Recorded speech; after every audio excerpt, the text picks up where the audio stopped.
Bea, pe chom e bea. Ah, ema an dalch. A se tu ahe dalch kemen hoan a glas beva di war an teatr. Ken diez a ze, Nor ke vi ijina. me gavedin e oa bet an teatr ur bet puil ar aktresou. Ja. Ha di harz ijin an dramaourien. Dreistol par an karsevel dramaou gant trizraig. Komz a ret brav deus o micher leuren ersel. Men ne ket ur vecher. Ur gwervelegij ne la ronket. Muur a dud a zo en teatrou vid en ilizou. Men ne ket ken gwerze, hein. Un drabenag a zo brin. E roantelez a c'hoariva. Hag ar skramou, pe war.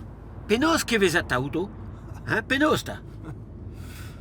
Ba vet l'ardeur men non ket trepo d'ar skramou. Ah, Ba vet gwir non ket trepo d'an teatr ken eubet.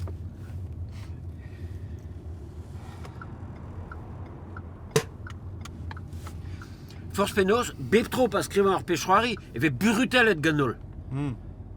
Ba André a ziskwez pegen priziet veo labour gant ar getikourien. Men neus den evet kompren ar an. Me kon ignol pe bea. Men ne ren ket se evit ur, hein. Ba, ni ket an teatr force penaos. Laouen pas be a laket da kon ganeoc'h.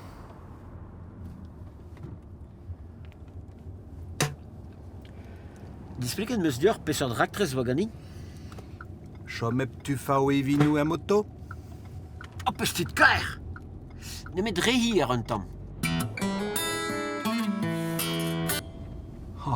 Ur pez c'hoari lies yezek gant repui dital. Dispare ne ket an. Perdra da lakat varvel, diesterio an dud, ar vezon empêche gant o flaneden. Kuden war repuidi, pa glaskon, kavet o flas en ur bet dal. Nor ket dedenet, gwelet vez pan. Keo, dedenet on, met... Klesk ar an eul ya o koje hag ur arsam ne fif ket ezan, bon. Me vel fe a war ar c'hanner o c'hoari pers. Me? Ya, c'hoant ur blenier. Oh, non. Met ur pers a roezus ve fe. A talvodus ye. Oh, là. Be chi le temps.